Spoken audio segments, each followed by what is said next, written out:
Hi, வணக்கம் friends. என்னைக்காவது உங்க லைஃப்பை பத்தின விஷயங்களை நிறைய திரும்பி பார்த்துருக்கீங்களா? ஸோ திரும்பி பார்க்கறதுனால நம்மளுக்கு என்ன கிடைக்குது அப்படின்னா கண்டிப்பா வருத்தங்கள் தான் கிடைக்கும். நம்ம லைஃப்ல எப்பவுமே பாஸ்ட்டை பத்தி யோசிக்கிறதுனால ஒரு பிரயோஜனம் இல்லை அப்படிங்கிறது பல பேர் பல விதத்துல சொல்லியிருக்காங்க. பட் அது எப்படி அப்படின்னு பார்த்தீங்கன்னா, லைஃப்பை பொறுத்த வரைக்கும் ஒரு சின்ன ஸ்டோரியில சொல்லி முடிச்சிடலாம். ஒரு பெரிய தவம் பெற்ற ஒரு முனிவர் என்ன பண்றாரு, காட்டுல நடந்து போயிட்டு இருக்காரு. அப்போ அந்த இடத்துல இவர் போறதுக்கு ஒரு அரை மணி நேரத்துக்கு முன்னாடி ஒரு சம்பவம் நடந்துச்சு. ஒரு குட்டி குரங்கை எடுத்துக்கிட்டு ஒரு குரங்கு அப்படியே கீழே விளையாண்டுட்டு இருக்கும் பொழுது அங்க போயிருக்கு. அதை உடனே பார்த்து அந்த குட்டி குரங்கு ஆர்வமா போய் அந்த பாம்போட தலையை பிடிச்சிருச்சு. உடனே அந்த குரங்கு பார்த்து பயந்துருச்சு. கூட இருந்த சக குரங்கு எல்லாமே ஐயோ அந்த பாம்பை பிடிச்சிட்டியா, இனி உன் லைஃப் அவ்வளவுதான் அப்படின்னு சொல்லி பேச ஆரம்பிச்சுட்டாங்க.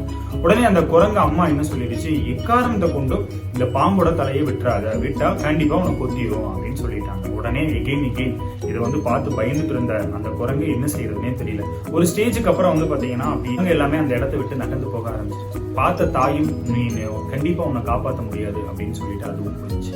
இதை உடனே ஞானி பார்த்துட்டு என்னடா இந்த மாதிரி இந்த குரங்கு கையில ஒரு பாம்பு வச்சு உட்கார்ந்துட்டு இருக்குதுன்னு பார்க்கும் பொழுது நடந்த எல்லாத்தையுமே அவர் புரிஞ்சுக்கிட்டு ஒரே வார்த்தை சொன்னார், அட முட்டாள் குரங்கே, நீ பிடிச்சிட்டு இருந்த அந்த பாம்பு எப்பவோ செத்து போச்சு, அதை தூக்கி ஓரமா போட்டுட்டு நீ உன்னோட கூட்டத்தோட போ அப்படின்னு சொன்ன உடனே அதை தூக்கி வீசிட்டு உடனே ஓடிடுச்சு. பார்த்தா அந்த பாம்பு அது பிடிச்ச பிடியில அந்த பயத்திலேயே அந்த பாம்பு இறந்து போச்சு. இந்த ஸ்டோரியுடைய முழுமையான வெளிப்பாடு என்னன்னா, நம்ம வாழ்க்கையிலும் அப்படித்தான். ஏதாவது ஒரு பாஸ்டான விஷயங்களை தூக்கி கையில வச்சுக்கிட்டு அதுக்கு உயிர் கொடுக்குற மாதிரி கொடுத்துட்டு நிகழ்காலத்துல நம்ம தினந்தோறும் நம்ம சந்தோஷங்களை இழந்துகிட்டு இருக்கோம். ஸோ கண்டிப்பா நம்ம சந்தோஷங்களுக்கு நம்ம இம்பார்ட்டன்ஸ் கொடுக்கணும். அது எந்த அளவுக்கு அப்படின்னா, உங்க வாழ்க்கையில பாஸ்டான விஷயங்கள், உங்களுக்கு கஷ்டமா இருக்கிற விஷயங்களை எல்லாம் தூக்கி தூரமா வீசிட்டு, பாஸ்ட் அப்படிங்கிறது நம்ம கடந்து வர்றதுக்கான வாழ்க்கையை தவிர அதை நிகழ்காலத்துல எடுத்து வச்சுட்டு உண்டான வாழ்க்கை கிடையாது.